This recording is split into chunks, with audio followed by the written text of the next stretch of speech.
Welcome to the Strangers on the Way podcast. I am so excited to have today's bright and light guest, Julie Egger. Julie is a joy, a well of wisdom, hard fought wisdom, I would say.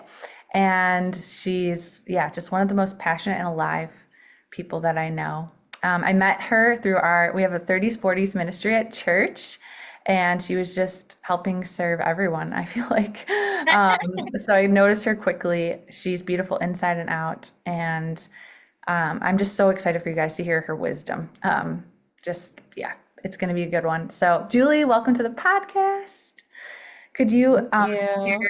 yes, could you share a little bit just more about who you are, what you're doing in life as we start? Yeah, sure. Thank you, first of all, so much for inviting me on this. I told you I'm like, me? Are you sure? Me? Okay, cool. Yeah.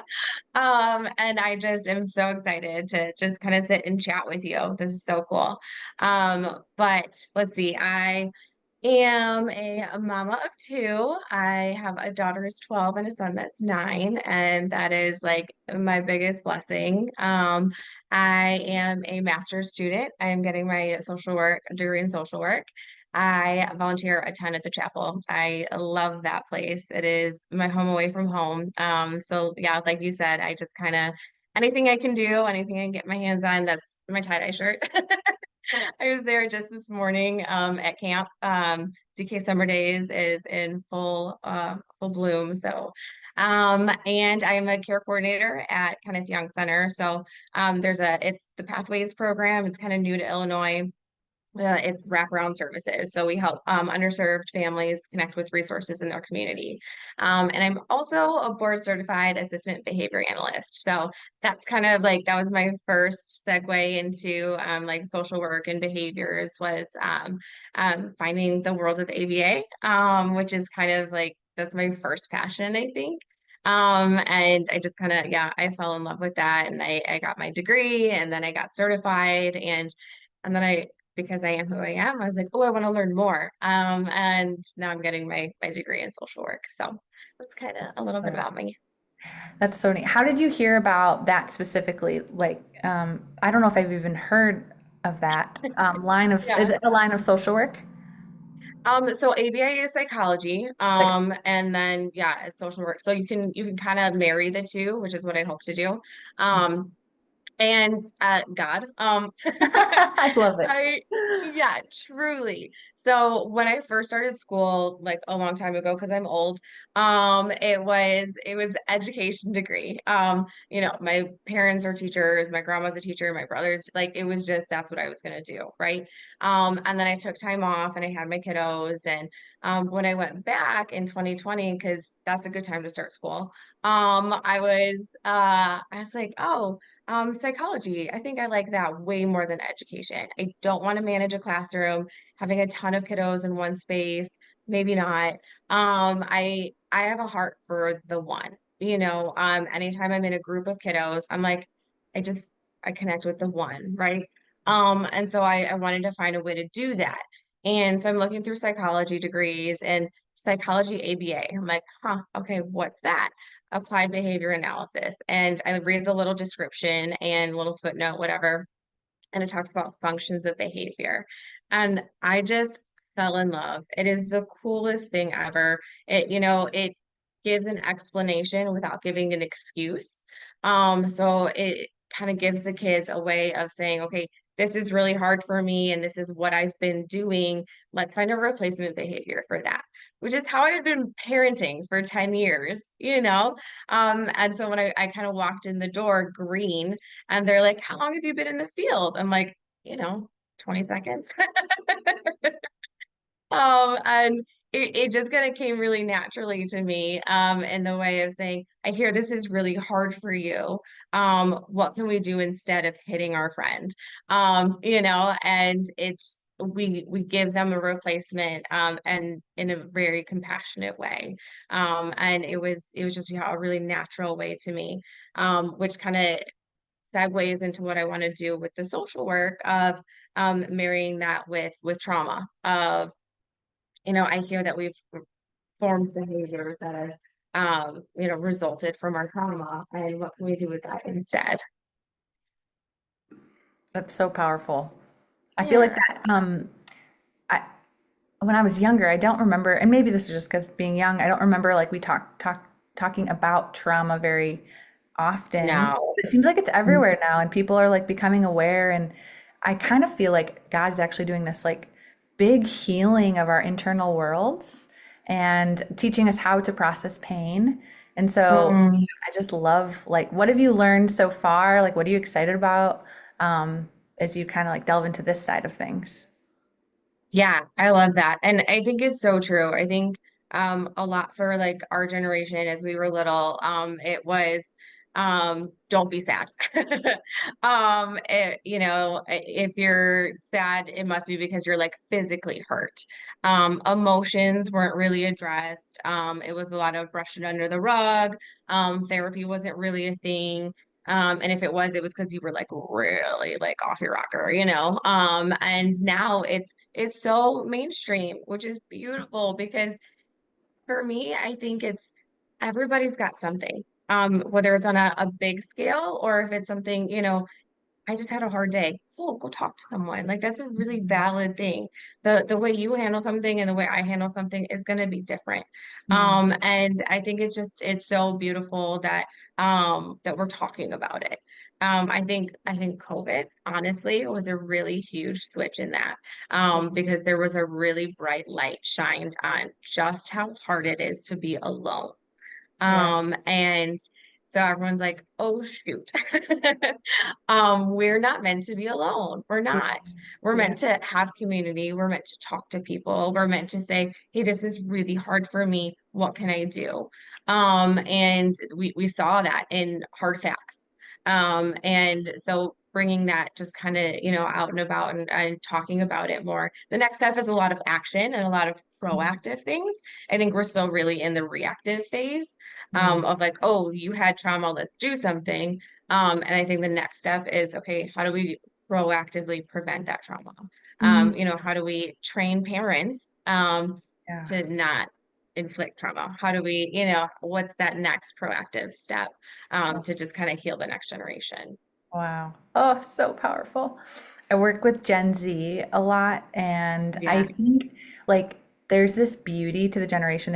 I feel like this creativity that I haven't seen in any other generation that's like waiting to be unlocked, but then there's also all of these layers of pain and pressure. And so I'm really passionate about like them finding kind of like moms and dads, like mentors and things because I think once that healing happens, like, oh my goodness, just for their creativity to be unlocked is going to change our world. And so just thank you for being like such a catalyst in that as Yeah. well. So powerful. What's been the most rewarding like part of doing this work so far?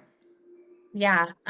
So a large majority of my work in ABA was with kiddos on the spectrum. And that was, I mean, such hard work. But really, really beautiful work. You have the kiddo that walks in and has no functional communication. Is we had AAC devices, so like iPads that have, words or communication, and has nothing. So I had one client that would just come in and he would just hit banana, banana, banana, banana. And I'm like, oh, cool. You want a banana? Here's a banana. And he was like, I don't want a banana. Okay, so let's work on it. So you do training, your man's training. So okay, hit water, you get water. And so you train it to your words matter, which hello, life lesson, your words matter, right? But in a very real way too. So you want goldfish, hit goldfish, you get goldfish. You create that motivation of whatever it is you want, you're gonna have to ask for it first. And this kid oh my gosh, just took off and was doing things like asking for hugs and was saying, I love you, and then giving hugs. And I just, in a matter of a month or 2 months, was incredibly communicating with his little device and, asking for different rooms. So we took pictures of all the rooms in the clinic. Um, and would have a manned for the different rooms in the clinic. And it was amazing how he lit up, just lit up when he would ask for jungle gym and we'd go to the jungle gym and then he'd look at you like, well, you get it? You get what I'm saying? And it was just, oh my gosh, the coolest thing to, yeah, dude, I get it. This is what this iPad is for you to talk to me. And it's so rewarding. So cool. Yeah. So powerful just for him to have language Yeah. and then be heard. Hmm. Wow.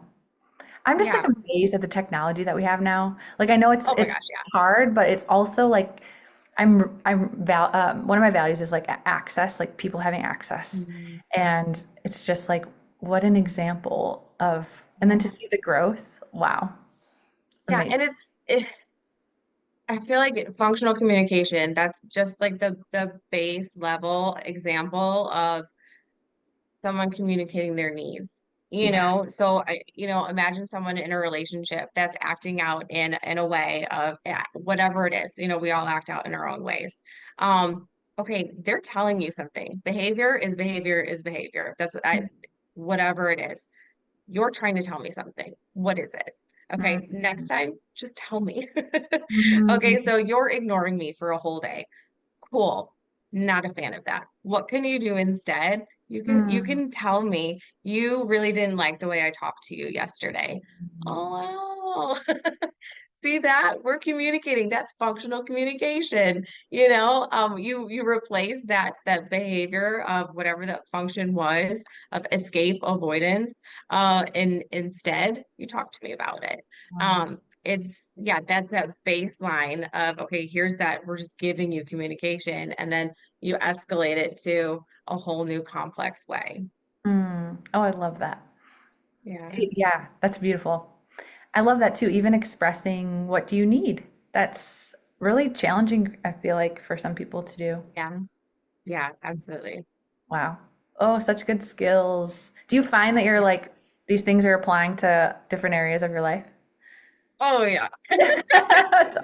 And it is and can be a difficult thing, but it also really helps me. Mhm. As a result of like my childhood and different things, I struggled with friendships and relationships. And so I learned a lot about myself and like my functions Yeah. of, okay, so I am avoiding or I just really want attention. And this is not a healthy way to get that. Yeah. So I can just say, hey, I'm feeling really lonely right now, and I would really like to have a conversation. That's a healthy way to Mhm. get someone's attention. Um, and it definitely is pervasive in all aspects of my life. In my parenting, it's like an internal battle sometimes when my kiddo is acting out, and I'm like, okay, do I want to reinforce this behavior right now? Not really. But I'm tired and I want to go to bed. And Yeah. um, it is tough, but it's also, kind of choosing your battles of am I a behavior analyst right now or am I mom right now? Mhm. And which hat I just really want to wear. Yeah. And my kids are okay. So Yeah. I love your family. It's very evident that you guys are all very loved, like, and you love one another. So that's neat. Could you yeah. tell me more about being a mom? I know we were talking Yeah. before just about the impact it's had on your life and Oh my gosh. Yeah. Yeah. I cannot speak highly enough of my babies. They are absolutely incredible. So different from each other, which is like, you know, speaks volumes about like the nature and nurture thing, right? Same factory, different different products. yeah. And they are just so beautiful. They're kind hearts and just so genuine humans. Is really impressive. And I look at them and I'm like, I I mean, I guess I did something, but mostly I feel like they were born this way and just so blessed. Wow. Really they blessed me. And becoming a mom really transformed who I am. And I in a very real way when once I transformed and, transitioned into motherhood, learns to understand God, learn to understand his love. I struggled with understanding unconditional love, due to, the way I grew up. And once I had them and kind of look at them and think, there's truly nothing under the sun that they can do. And my daughter jokes, she's like, "What if I killed someone?" And I'm like, I mean, first of all, I don't think you would. Second of all, we'd probably have a conversation and we'd go through all the things but I'd still love you. Mm, There's nothing on this earth that they would do that would make me stop loving them. yeah.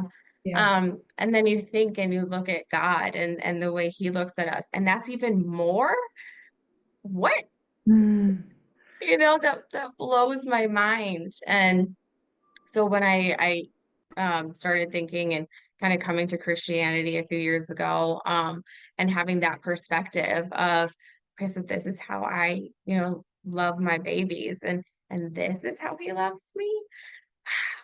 Okay, all right. I think I get it. I think I can see that. And they challenge me. They're in different ways. And a lot of learning patience and grace and mercies. And it's it's that grace of and mercy of, I already forgive everything you've ever done. It doesn't matter to me. I'm going to love you anyway. And that grace of, oh my gosh, you made another mess. Okay, cool. Yep, yep, yep, yep, yep, yep, yep. Got it. Right. Awesome. Love this so much for me. And a lot of patience. And I really can see God looking at us like, mm-hmm, mm-hmm. We made that choice again. Got it. Cool, cool, cool, cool, cool, cool. And it's such a blessing to have that perspective of okay, God, I can come to you with this, because I know you're gonna love me anyway. And it's a really cool perspective and love that you learn. yeah. Oh, it's so powerful. Could you tell us more about your relationship with God? Yeah. How did it start Well, and when, yeah, so it kind of, did it click when you saw like, oh, I love my kids, so this creator also loves me? Is that kind of what clicked, yeah. or what was your process like? Yeah, that was a big one. That was a big impetus. I grew up in the Catholic Church, which was difficult. Mhm. I feel like the God that we're taught there is a lot of structure and rules and guidelines, which have a time and place, and there is a lot of value to that. But then I came to the chapel actually in 2020, in a really hard time in my life. Mhm. I was really struggling with who I am and where I fell kind of in this world, and my value. And didn't I didn't know what to do. And I actually had a girlfriend in Texas, who she has been God's grace to me in a lot of really, really beautiful ways. I mean, we would sit together, our babies were little, we would sit together and do her devotionals. And I was like, yeah, God, huh? Cool. You know, like he to me had been a person of pain. I had been through a lot of things in my life, and I just didn't feel like God loved me or God protected me. And so she's here talking about how he's so beautiful and kind and loving. And I'm like, not the God I know. Cool, good for you. But she never gave up. And so in 2020, when I shared with her a lot of my struggles, she's like, okay, I'm gonna suggest this. It is a Christ-centered recovery group, and it's 5 minutes from your house. And I was like, you sound crazy. Like, you know how me and Jesus are, right? Like, we're kind of iffy, right? And she's like, give it a shot. It's on Zoom right now. If you hate it, you don't have to go again. Like, it's not a big deal. So, I took my first Zoom meeting and I bawled. I just like was sobbing, and I had never been surrounded by people who were just so real, and authentic and actually shared things about themselves. And I was really, really in awe of this group of women. And when they went back in person in August, I started going every week. And I have gone for the last 4 years, as a part of just really falling in love with who I am. And it's at the very beginning, I would identify as kind of like a faith, or not a faithful, a questioning or a learning or, believer. I was like, I don't know if I really, kind of believe in him yet. But when I went to the first Easter service in 2021, and I was like, oh, I get it. I get it now. Like, I'm surrounded by all these beautiful people and all these beautiful believers, and they are so authentic and real and genuine, and they're like, I just very surrounded by love. And that's I was doing a step study and reading about God as a father figure, and your own father figure, and identifying the parenthood. And I'm like, okay, I can see it. I can see that, God loves me that way. And that really kind of transformed it for me. And just all the verses about God taking your sin that's as red as crimson and making you white as wool. And I'm like, are you sure? Like, have you seen my sin? Right? And I had someone say to me that it's pride to think your sin is so great that God can't forgive it. And I was like, I didn't think of myself as a prideful person until that moment where I was like, yeah, no, you're right. Here I am sitting here thinking that I'm this high and mighty person that has sinned greater than the God of the universe. Oh, cool. Yeah, no, I don't, you know. Um, and it was a process of um really hearing the Bible for the first time, hearing the good news for the first time from a perspective of being empty, because I was in a place in my life where I was losing everything. I lost the house, I lost my marriage, I everything, emptying it out, and being at that place of saying, okay, God, fill me up with you. And he did, and it's been such a beautiful, beautiful life that he's given me, and I'm really thankful for that. Wow. I know redemption, I feel like is such a Mhm. huge part of your story. We were talking a bit before, and it's so beautiful because it's very evident. I'm like on getting to see this side of your story, you know? Yeah, yeah, And I know in your work, you're bringing a lot of people into redemption, like as yeah. well. Could you share just like how has your life transformed in the past couple of years? And yeah, just, yeah, what has that process been like? Yeah, for you. Yeah. Um, Yeah, I think the words, oops, sorry, the words redemption, recovery, changed behavior, learning from your past. I used to be really stuck in my past. Mm, I made my trauma, I made my childhood, I made that my identity. mm, And so I walked that way. I presented that way. I actually had someone tell me that I looked down a lot. mm. And in the last several years, like, I don't know, I make uncomfortable eye contact. I love that. Like, I am all about looking at a person. I engage with you. And I'm not afraid of who I am. I love who I am genuinely. Whereas a couple years ago, I would say that there was no one who knew who I am.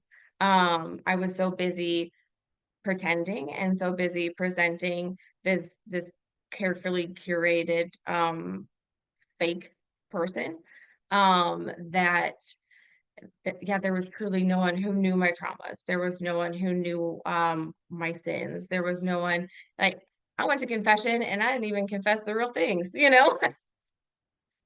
Like nobody, no living soul knew who I really was. Until I walked into those meetings and heard these women sharing their story. And I was like, that's what we do here? Okay. Okay. All right. Like, and you're not gonna run away. All right, cool. Like, and I like tested the waters a little bit, and like shared a little bit and all right. And they still liked me. I was like, oh, okay. And not just liked me, but like loved me and loved me well and loved me like Jesus loves me and supported me and reached out to me and built me up. And I'm like, okay, all right. And then for the very first time ever in my life at 30 years old, I identified as a survivor. And nobody ran. Nobody went, like there wasn't this like the world didn't fall apart. I didn't fall apart. Okay, I cried, but I didn't fall apart. Yeah. And I was there was this huge weight lifted Mm, that I was finally able to be loved in my brokenness. Um, and that was so healing. yeah. I didn't have to stay broken. Whereas for most of my life, I identified as broken. I identified internally, not outside. Outside I was perfect. The high achiever, the beautiful wife, like all the things. Um, but inside, I knew I was a liar. I was lying to everybody. Um, and so sitting there in that room and taking that deep breath and saying, yeah, I am a survivor. And then being like, you know, waiting for the fallout or the piano to smash me or whatever. Um, and and then having someone come up to me and saying, thank you for sharing. I'm like, what do I say to that?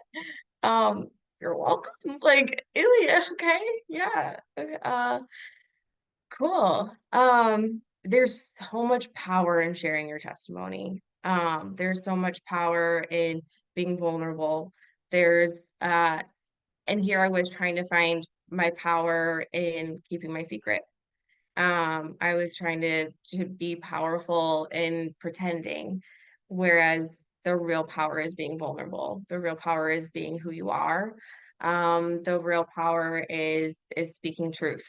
Um, and that's what I've really learned the last couple years is um, you're sick in your secrets, but you're powerful in the truth. Yeah. Wow. Wow. Ah, so much wisdom. I'm like blown No, away. Uh, no, it's beautiful. Like I think you're right. And I know there's even a lot of research done about vulnerability now too, and like Brene Brown, and it's amazing that that's actually what bonds us because it's almost yeah, like, oh, me too, you know, and to be able to that's like I feel like real intimacy because it goes deep fast, yeah. whether it's like the pain stuff or the mess up stuff or whatever, it's like we are human and Mm, yeah, being able to meet people in our humanity is like, wow, what a beautiful gift. So yeah, I just love that. And I love that there's um, so many women like that created safety for you. yeah. And Mhm. you do that for so many people Mm, around you. I see it all the time. And it's such a gift, like to be a safe space like that. thank you. Yeah, it's so powerful. And as you were talking, a song popped in my head. God's been waking me up in the morning with songs, but not like worship songs, but more like Celine Dion or like, Yes, I love Celine. yes, just fun ones. And yesterday, I woke up and right away was a song by Pink, and it was like, you're not broken, you're bent, and it's time to learn to love again.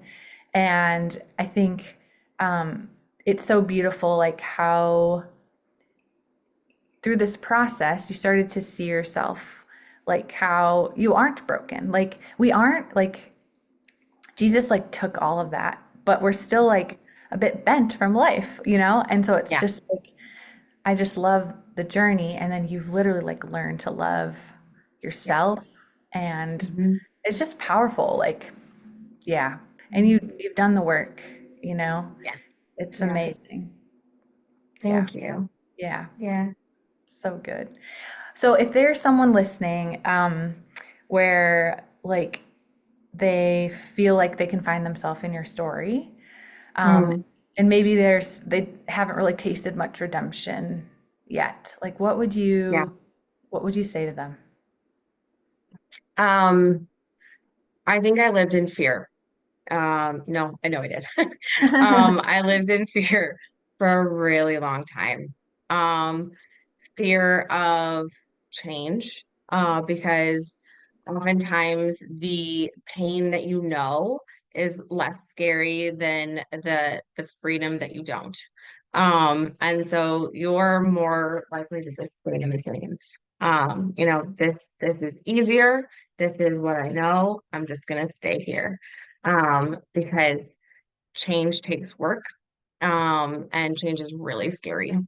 And so the Bible says over and over and over and over again, be not afraid, do not fear. It is I. Take heart. I have overcome the world. Don't you know I am with you? Like, over it, and I get goosebumps. He says it so many times and not by accident. This is not a message that he was like, I kind of say that a lot, don't I? It's not a catchphrase. Um, it's very intentional. He's saying it because he means it.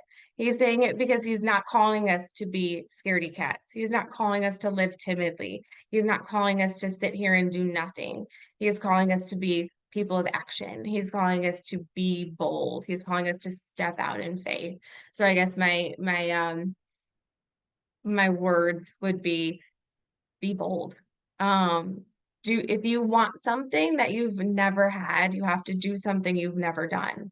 And so whatever that is, if it's um, putting down the drink, if it's changing your relationship status, if it's leaving a job, whatever it is that is causing you pain over and over and over again, change it, because that is the only thing that's going to take you from here to there.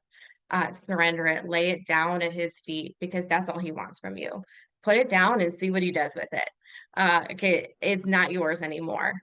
He can do so much more with it than you ever could. I'm a controller. I love, love, love control. But that's an illusion. It's Mhm. pretend. We don't have control. That it is not ours. It is 100% his always. And it is so much easier and it is so much freer when we say, you know what, I don't want this anymore. I am all done. I can't. You can. And he can and he does and he will, and it is so cool. I told you briefly, I left my job in December of last year. And I did not have a job lined up. Um, but I needed to leave it. It was causing me a lot of anxiety, and it wasn't being treated the right way from, certain things, and I just needed to go. And I had been doing interviews, and I just, I didn't have anything lined up yet, and I prayed about it, and God's like, move.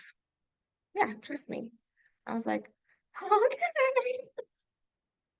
Which, like, I have two kids, like, like, right, God, this. And he's like, okay, Julie, move, do it. I'm like, "Oh, come on." And I went, and get this, 40 days of unemployment. So from the time I left my job to the time I got the phone call from my new place was 40 days. On that 40 day, I get a phone call and they're like, hey, we got your application. You seem really great. We'd love to do an in-person interview. And you seem awesome. And I was like, Okay. So we scheduled the interview and I went home and I read because I had applied to so many jobs. I went home and I read the job description and I cannot even tell you what a God thing it was. It's a hybrid position, so I have more time with my babies, which is a huge issue with my last job. I never saw them. Um, and it's like they pay for my supervision, which is another, you don't get that in the social work. Like you have to pay someone to have supervision. And great benefits, just all of these things. I fell to my knees. I have never experienced anything like that where God just said, "Thank you. Thanks for trusting me." And it was just such a beautiful moment, for me and him to say, "Okay," like, and I would just at this point in my life where he has come through over and over and over again. I know when it comes to trusting him, I would be silly not to. He has shown up and shown out that, yeah, his plan is so much better than mine, always. So, That's so beautiful.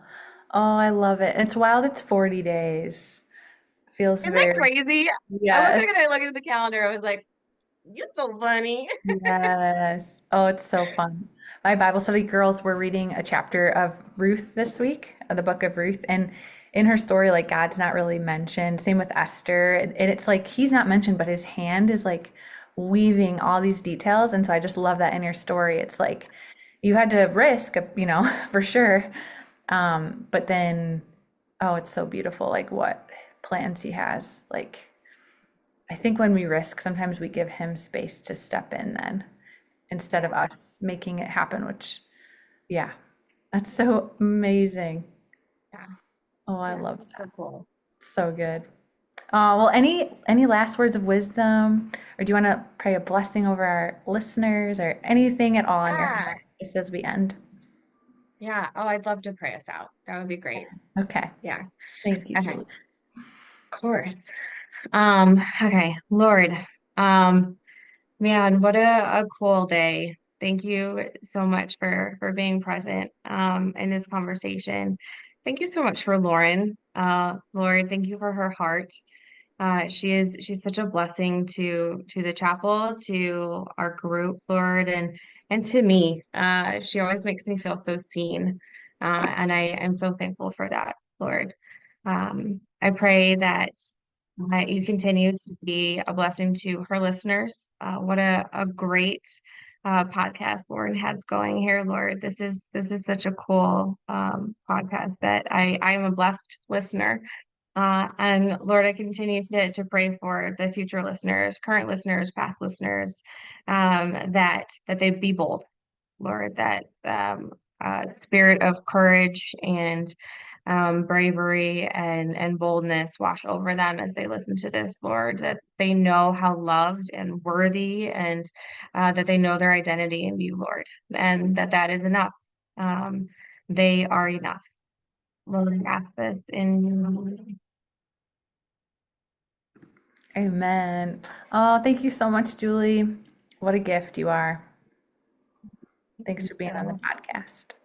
yeah, such a blessing. Thank you.